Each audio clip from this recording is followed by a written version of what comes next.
किसने राव तुलाराम का विरोध किया? राव तुलाराम चौक का किसने किया? किस लिए जमीन वापस ली गई? किसके कहने से बनाया था? किसके कहने से वापस हो गया? मैं राजनीति जरूर कर रहा हूँ, किसी चमचागिरी नहीं कर रहा। मैं राजनीति से किसी कच्चे कानों की बात सुन के समाज को खराब नहीं करता। मैं राजनीति करके समाज को दाव पे नहीं लगाता। मैं राजनीति करके दान की हुई जमीन वापस नहीं लेता। मैं चमचागिरी नहीं कर सकता। जहाँ मुद्दों विधायक विनोद प्याड़ा की चमचागिरी कौन करता है? ऐसे चमचागिरी के तो बयान आए हैं। पंजाबी समाज की कॉन्फ्रेंस कराना विधायक जी की बात है। जो कॉन्फ्रेंस यादव समाज के कुछ लोगों द्वारा कराई गई वो विधायक जी की देन है। दोस्तों नमस्कार, मैं सुरेंद्र नैन और इस वक्त हांसी में है। और हांसी में जिस तरीके से राजा राव तुलाराम संघर्ष समिति के बैनर तले एक भाईचारा पंचायत होती है और तमाम कहीं न कहीं लोग उसमें वो उमड़ते हैं, और जिस तरीके से हम काफ़ी दिनों से देखें कि कहीं न कहीं हांसी में बाईपास पर जिस तरीके से राव तुलाराम का चौक को लेकर यादव समाज की बहुत पुरानी मांग है, और उसी बीच महाराजा अटूट का जो कहीं न कहीं द्वार है उसको लेकर एक विवाद जो है वो लंबे समय से चलता आ रहा था। और जितने भी वहाँ पंचायत में लोग आए, हरियाणा के लोग भी थे और बाहर से लोग भी थे। हम यूपी की बात करें तो डीपी यादव पूर्व सांसद, पूर्व मंत्री, वो भी आए और भी बहुत सारे लोग आए। तो कहीं न कहीं यादव समाज के जो वक्ता थे उनमें एक आक्रोश कहीं न कहीं वो देखने को मिला। और इस वक्त हमारे साथ बीजेपी के नेता और समाज सेवी नरेश यादव जी है, और नरेश यादव के बोल हैं वो भी कहीं न कहीं लोगों में उन्होंने जोश भरने का काम किया। और बहुत सारे वक्ताओं ने ये भी कहा कि ये गलती कहीं न कहीं हमारे से हो गई है, इस विधायक को जो है वो हमने बनाया और अभी यही विधायक जो है वो कहीं न कहीं हमारे समाज का जो एक अच्छा काम है उसमें कहीं न कहीं अड़ंगा अड़ाने का काम करे। तो वक्ताओं ने खुले मन से, खुले दिल से अपने विचार रखे और एक फैसला लिया गया कि कहीं की कमेटी बनाई जाएगी और उसके बाद जो है इस कहीं की समस्या का समाधान हो। तो सारी की सारी बातें खुलकर करेंगे। यादव साहब, पहले स्वागत है आपका। आपके चैनल के सभी दर्शकों को बधाई, शुभकामनाएं। जी, आज जिस तरीके से आपका पूरा समाज इकट्ठा हुआ, हालांकि बहुत अलग अलग तरह की बातें की जा रही थी कि भाई यादव समाज कभी एक हो ही नहीं सकता, इस तरह के बयान आपने सुने होंगे। पंजाबी समुदाय के जो लोग, उन्होंने बाकायदा प्रेस वार्ता की कि कहीं न कहीं मैं दावे से कह सकता हूं कि यादव समाज कभी इकट्ठा नहीं होगा। लेकिन आज हमने देखा हज़ारों लोग यहाँ यादव समाज के आए और कहीं इनके जो आपका मामला था, तो पहले तो दर्शकों को ये बता दीजिए कि आज का जो मामला था क्या निर्णय लिया गया है? ऐसा है, सबसे पहले तो मैं आपको बताना चाहूँगा कि पहले दिन की घटना ये शुरू हुई थी कि यादव समाज के लोगों ने जब इसकी नींव खोदी, इसका आरूढ़ महाराज जी का उद्घाटन द्वार का किया गया, तो लोगों को पता ही नहीं था कि यहाँ चौक बन गया, द्वार यहाँ बनेगा। क्योंकि क्ल्यू ये भी आए थे कि इसको पीछे ले गए अब, तो शांत हो गया मामला। जब हमारे पार्षद महोदय ने मांग उठाई थी, फिर मैंने भी उसका समर्थन किया था। बाद में ये होने के बाद समाज फिर इकट्ठे हुए 50-40 लोग, क्योंकि जनप्रतिनिधि के पास मांगने जाएंगे। जिसने वोट दिए वो भी मांगने, जिसने वोट नहीं दिए वो भी मांगने जा सकते हैं, क्योंकि बनने के बाद आदमी सबका होता है, जो प्रतिनिधित्व सबका होता है। अब इसी के तहत हमारे समाज के कुछ लोग वहाँ डिमांड करने गए। तो वैसे तो विधायक जी की मैं गलती यही मानता हूँ कि उनको यही नहीं कहना चाहिए था। जो लोग वहाँ गए थे वो भी समाज के ही थे, उनको समाज समझना चाहिए था। उन्होंने नहीं समझा, चलो उनकी अपनी समझदारी थी। उनके मन में कुछ लोगों ने भ्रम डाल रखा था कि भाई ये कोई समाज नहीं है, सारे समाज को बुलाओ। उनके आह्वान पे आज पूरा समाज आया है। आपने देखा होगा किसी गांव, किसी गली, किसी मोहल्ले, जितने भी समाज के गांव, सबसे लोग यहाँ आए हैं। समाज ने आके अपनी स्थिति स्पष्ट कर दी। उसी दौरान विधायक जी ने नारंग साहब को भेज दिया कि भाई हम इस पे मिल बैठ के समझौता कर लेते हैं। इसके तो हम सदा पक्षधर हैं, हम भी किसी विरोध विवाद नहीं चाहते, क्योंकि सामाजिक समरसता को बनाए रखने के लिए सब समाजों को आगे आना पड़ता है। हम इस जिद पे नहीं अड़े। कोई वैचारिक मतभेद है, विचारों में जो मतभेद हैं उनको बैठ के भी निपटाया जा सकता है। मैं सहमत हूँ इस बात से। और देखो इस समाज की शालीनता, उन्होंने सिर्फ एक प्रतिनिधि भेजा और समाज ने उसको एक्सेप्ट कर लिया, तो इसका मतलब ये स्पष्ट है कि हमारा समाज लड़ने के मूड में नहीं है। उन्होंने भेजने के बाद हमने भी कह दिया ठीक है भाई, कमेटी की इकट्ठी कर लो और दोनों समाजों का टकराव मत कराओ। दूसरी बात, मांग यादव समाज के लोगों ने की थी, देना विधायक जी को था, समाजों को बीच में लाने की एक कृत राजनीति का हिस्सा विधायक जी खुद बने हैं। अब ये बातें औरों पर डालेंगे। पंजाबी समाज की कॉन्फ्रेंस कराना विधायक जी की बात है। जो कॉन्फ्रेंस यादव समाज के कुछ लोगों द्वारा कराई गई वो विधायक जी की देन है, सारी जनता को पता है। अरे आप ऐसे ऐसे काम करोगे, जनता बेवकूफ थोड़ा ही है, जनता को सब पता है। आप ये काम जो 11 आदमी सदस्यीय कमेटी है, ये प्रेस कॉन्फ्रेंस कराने की जरूरत क्या थी? क्यों आपस में लड़ा रहे हैं इनको? आप ये समाज आपने बुला लिया था, आप आ जाते, आप पीजी थे तो 11 आदमी कमेटी भेज देते, यहीं भेज देते, चाहे फैसला कर लो। नहीं यादव साहब, जैसे आज कहीं उन्होंने कहा भाई समाज इकट्ठा नहीं हो सकता, लेकिन आज आपका समाज इकट्ठा भी हुआ और बता भी दिया, और हम खुद देख रहे थे समाज ने सहज स्वीकार उस बात को, उनका जो निमंत्रण था, उनका जो संदेश था विधायक विनोद भ्याड़ा का, उनका जो नारंग वो लेकर आए, तो कहीं ना कहीं समाज ने उस बात को मानना भी सिर माथे रखा भी ठीक है, हम आगे बातचीत करेंगे। लेकिन ये आखिर ऐसी नौबत क्यों आती है? जो मांग थी यादव समाज की, आप तमाम लोगों की, वो मांग तब भी यही थी, मांग अब भी वही है, तो ये इतनी देरी क्यों हो जाती है? तमाम ये कहीं कहीं जात के नाम पे, समाज के नाम पे ये राजनीति हो क्यों रही है, जब पता है कि मामला वही था? अब मामला बदल थोड़े गया, मामला तो अब भी वही है, पहले भी वही था, तो ये इतनी जानबूझ के ये क्यों उकसाया जाता है लोगों को? ऐसा है, वो हमेशा ये सोचते हैं कि मैं मेरी बात को थोप दूं। जनता के विषय थोपे नहीं जाते, जनता के विषयों पे ऐसे ही फैसले होते हैं। जो उन्होंने अब किया उसी दिन कर देते। जो 20, 25, 40 आदमी गए थे, क्या जरूरत थी इतना समाज इकट्ठा करने की? बात तो तभी यही थी। पर भाई क्या जरूरत थी? थू कराने की क्या जरूरत थी?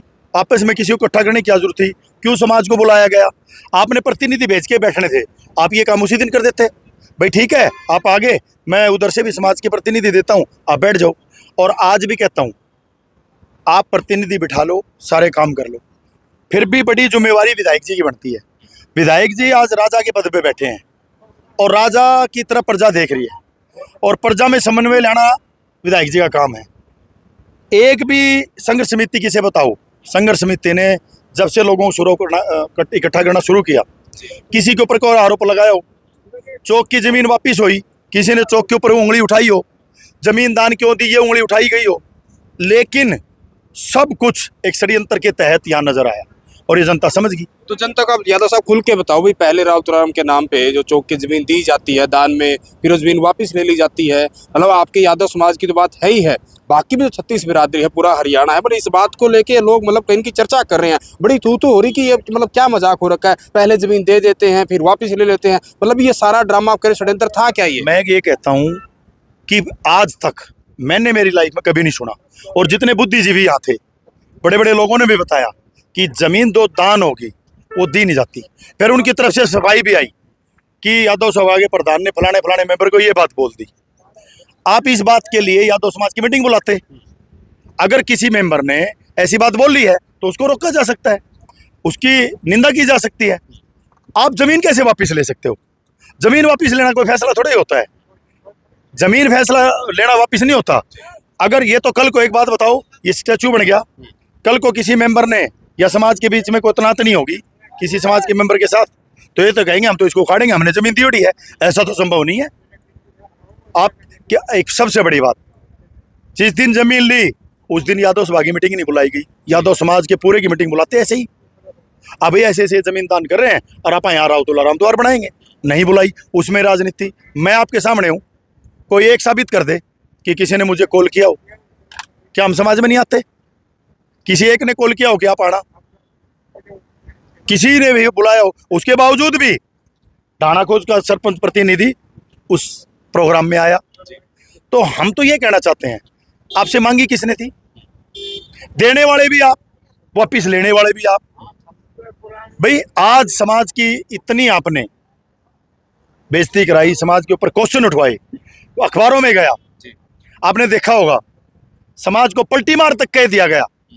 इससे ज्यादा क्या बेइज्जती कराओगे समाज की? किस बात पे? और कोई पूछता है तो कोई पीछे से राजनीति कर रहा है, कोई पूछता है कोई पीछे से, कौन कर रहा है राजनीति? कौन कर रहा है राजनीति? अरे पीछे से वाले से सीख लो, फिर पीछे से ही कर लेते। तुम तो राजनीति भी कर रहे हो, वहां भी नहीं भर रहे। आपने राजनीति की बात की यादव साहब, जब आपसे पहले जो और वक्ता थे आपके यादव समाज के, उन्होंने ये बात ही बड़ी खुलकर की भाई हम नरेश यादव से भी कहीं की खपा है, क्योंकि ये वही नरेश यादव है जो विनोद भ्याड़ा के साथ लगा था चुनाव में, और हमारे कहने की बहुमत की वजह से, हमारे समर्थन की वजह से विधायक तो बन गए, अब हमें ही आंख दिखा रहे हैं, तो कहीं नहीं आपकी भी गलती मान रहे हैं। लेकिन आप पर आरोप भी यही लगता है कि आप राजनीति कर रहे हो। आपने बड़ा खुलकर कहा कि जब जब मेरे यादव समाज की बात आएगी या किसी और समाज की बात आएगी तो मैं खुल के आऊंगा और बार बार राजनीति करूंगा। मैं ये कहता हूं कि आपने ये देखा, राजनीति करने के लिए कौन रोक रहा है? आज ये प्रोग्राम हो चुका, कल मेरा राजनीति करने कौन रोकने वाला है? और जो मुझे ये कह रहे हैं कि वो राजनीति कर रहे हैं, उनको कौन रोक रहा है राजनीति करने से? मैं राजनीति जरूर कर रहा हूँ, सम्मान की कर रहा हूँ। मैं राजनीति जरूर कर रहा हूँ, किसी चमचागिरी नहीं कर रहा। मैं राजनीति जरूर कर रहा हूँ, गर्व से कर रहा हूँ। मैं राजनीति से किसी के कच्चे कानों की बात सुन के समाज को खराब नहीं करता। मैं राजनीति करके समाज को दाव पे नहीं लगाता। मैं राजनीति करके दान की हुई जमीन वापिस नहीं लेता। मैं राजनीति करके समाज के अंदर समाज के साथ खड़ा हूँ, समन्वय बनाने के लिए साथ खड़ा हूँ। मैं राजनीति करके दूसरे समाज को भड़काता नहीं हूँ कि दोनों समाजों को बढ़ा दिया जाए। मैं राजनीति करके अपने समाज के प्रति ये बात कभी नहीं सुन सकता मेरे साथ बैठे आदमी से कि ये समाज पलटी मार है। ये कौन सी राजनीति है? आपने ये जो चमचे आप कह रहे हैं, आखिर कौन चमचे लोग हैं जो कहने की इन चीजों को भड़काते हैं? मेरी समाज को ही पता लगे ना। मैं मेरी कह रहा हूँ, मैं चमचागिरी नहीं कर सकता। नहीं, जहाँ मुद्दों की विधायक विनोद बिहाड़ा की चमचागिरी कौन करता है? ऐसे चमचागिरी के तो बयान आए हैं, नहीं जरूरत क्या थी? कौन किसने राव तुलाराम का विरोध किया? राव तुलाराम चौक का किसने किया? किस लिए जमीन वापिस ली गई? किसके कहने से बनाया था? किसके कहने से वापिस हो गया? बताओ। हमें तो ये नहीं पता है बनाया किसके कहने से था। हमें अब ये पता नहीं वापिस किसके कहने से ले लिया। ये कोई बात होती है? समाज के इतने प्रतिष्ठित पदों पे आप रहे हो और आप ये कहते हो फलाना प्रधान ने फलाना मेंबर को ये बोल दिया। उसकी तहकीकात करते, उसकी बात में जाते, समाज के अंदर लाते। अगर प्रधान के मुंह से कोई लफ्ज गलत निकले हुए थे उसको साबित करते, उनसे माफी मंगवाते हम। आपका जिसने समाज को जमीन दान करी है क्या उसका हम सम्मान करने देंगे? बिल्कुल नहीं। कौन सा समाज ऐसा जिस दिन दान करी? हमारे को तो बुलाया तक नहीं, तो भी धन्यवाद किया। आपके चैनल पे भी किया, जो भी आई सबके चैनल पे किया, पत्रकारों को सबको गए बहुत अच्छा काम किया है। जिस दिन दान की उस दिन अच्छा किया, उस दिन तो हम अच्छे थे। और जिस दिन अब वो कहते हैं कि भाई मैंने ये कर दिया, हमारे पीछे ये हो गया, हमारी बदनामी होगी। अरूट महाराज को यहाँ से द्वार शिफ्ट कराने से विधायक जी के साथ मांग करके एक प्रजातांत्रिक तरीके से अपनी मांग रखना, ये कौन सा विरोध है? समाज किसने बुलाया? विधायक जी कहने से। तो विरोध कहाँ है? इकट्ठा हुए हैं भाई, हम सारे समाज वाले चाहते हैं कि इसको आप शिफ्ट कर लो। और हम ये नहीं कहते अरूट द्वार मत बनाओ। मैं आपके चैनल के माध्यम से कहना चाहता हूँ, अरूट द्वार बनाओ, बढ़िया बनाओ, और जितना हमारे से सहयोग उतना सहयोग भी लो। जगह तो हांसी में बहुत जगह है, कहीं भी बना लो आप, कौन मना कर रहा है? कितने चौक चौराहे बन गए, कितने द्वार बन गए। अरूट द्वार को भी जगह देंगे। ये जगह आप यादव समाज को दे दो, अरूट महाराज का द्वार जहाँ बनाना चाहो वहाँ बनाओ, कोई दिक्कत नहीं, हम भी साथ खड़े हैं। यादव साहब, इसी मसले पे मेरे हिसाब से कांग्रेस के सांसद जयप्रकाश जेपी, जब उनसे बात हुई तो उन्होंने कहा कि ये कहने की डिवाइड एंड रूल की राजनीति विनोद बिहाड़ा कर रहे हैं। उन्होंने जो यादव समाज और पंजाबी समाज इसका उदाहरण दिया, जो द्वार को लेकर विवाद चल रहा, भाई हमारा द्वार बने, हमारा द्वार बने। उन्होंने चैनल धरने का भी जिक्र किया। तो ये बार बार इस तरह की चीजें, क्योंकि आप तो अभी बीजेपी पार्टी में हैं, आप भी नेताओं तक बात पहुंचाते होंगे, आपके जो आला हाईकमान है, सीनियर नेता है, वो भी इन चीजों को देखते होंगे। तो ये बार बार गलतियां हो रही हैं या जानबूझकर कहने की चीजें की जा रही हैं? अगर इनकी नीति सही होती तो मैं भी वहीं होता। जब विधायक बनाया है तो विधायक के साथ ही होते हम। हमें मुद्दे क्यों उठाने पड़ रहे हैं? क्योंकि उन पे काम नहीं हो रहा। अपनी ही पार्टी में होते हुए हमें आवाज बुलंद करनी पड़ रही है। आज मैं ये बात करके बैठ जाऊं कि मैं भारतीय जनता पार्टी में हूं और विधायक मनमर्जी करे, मनमानी करे, समाजों को बढ़ाए, आपस में मतलब बात को ना सुने, किसी समाज की बात को दबाया जाए, तो फिर बात बोले ना।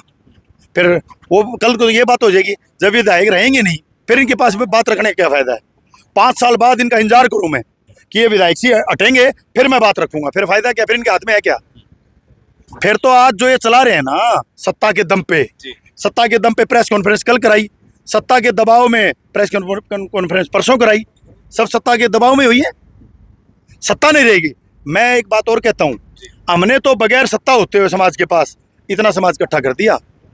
विधायक जी, जिस दिन आप इस पद पे नहीं होंगे उस दिन आपकी कोई परीक्षा लेगा कि ये आपका द्वार और चौक जब बने देंगे, सारा समाज को इकट्ठे करके ले आओ। नहीं होना चाहिए। सारा समाज आपके साथ इकट्ठा ही था, आप क्या प्रूफ मांग रहे थे? 98% वोट आपको दे रखे हैं, फिर समाज को भी इकट्ठा करवा रहे हो। हमें क्यों दोषी ठहरा रहे हो? हमें तो आप बीच बच्चे में मतलब बीच में डाल के पीस रहे हो। भाई समाज इकट्ठा हो गया, हम जा रहे हैं तो हम राजनीति कर रहे हैं। समाज को इकट्ठा आप करवा रहे हो। हम ना जाएंगे तो आप समाज में गंदा करोगे, हम आ रहे हैं तो आप पंजाबी समाज में गंदा करोगे। ये कौन सी राजनीति है भाई? मैं ये कहना चाहता हूँ, आप ऐसी राजनीति बिल्कुल ना करें। ठीक है। अच्छा यादव साहब, जैसे आपकी जो कहीं की कमेटी बनेगी 11 सदस्यीय कमेटी, उनकी भी कमेटी बनेगी, आपस में मिल बैठेंगे, आपकी मांग है कि भाई द्वार यही बने, लेकिन अगर ऐसा नहीं होता है, जगह आगे पीछे दी जाती है, दारूड महाराज का द्वार भी यहाँ बनता है, यानी कि जो यादव समाज चाह रहा है, अगर ऐसा नहीं होता है फिर आगे का स्टेप क्या रहेगा? जो कमेटी फैसला लेगी वो फैसला मैं अकेला तो नहीं ले सकता। जो कमेटी फैसला लेगी, जो 11 सदस्यीय कमेटी चुनी जा रही है, जो वो फैसला लेके आएगी, उनको जो अच्छा लगेगा, जो समझ में बन जाएगा, उसमें तैयार है हम। बहुत बहुत शुक्रिया। तो ये थे नरेश यादव, और उन्होंने खुलकर कहा कि मैं भले ही बीजेपी में हूं, लेकिन समाज मेरे लिए सर्वोपरि है, और चाहे 36 बिरादरी में किसी की भी कोई भी मुद्दा हो, मैं हमेशा उनके साथ खड़ा दिखता हूं। और जहां तक कि महाराज द्वार की बात है या राउतराम द्वार की बात है, समाज का थोड़ा ही मैंने तो चयनित धरने का भी समर्थन किया है। तो कहा कि वहां भी आप मैं तो 36 बिरादरी में किसी भी समाज के अंदर, कल पंजाबी समाज के भी कुछ लोगों के साथ अगर न्याय होगा, मैं वहां भी खड़ा हूँ। अगर चयनित धरने में गए हम, वहाँ 36 बिरादरी को पानी नहीं मिला, तो मैं सबका समर्थन करके आया हूँ। तो मुद्दों की राजनीति करना पसंद है जी। राजनीति की जो बिसात बिछाई जाती है, उसका एक गुण अवगुण देखना चाहिए। समाजों को लड़ाना कोई राजनीति नहीं है, वो अपना पर्सनल स्वार्थ है। बिल्कुल। तो आखिर आप जनता समझदार हैं, कौन मुद्दों की राजनीति कर रहा है और कौन समाज को बांटना चाहता है, और जो ये हांसी का विवाद चल रहा है, इसको लेकर आपकी क्या राय है, खुलकर कमेंट करें और वीडियो को दबाकर शेयर करें।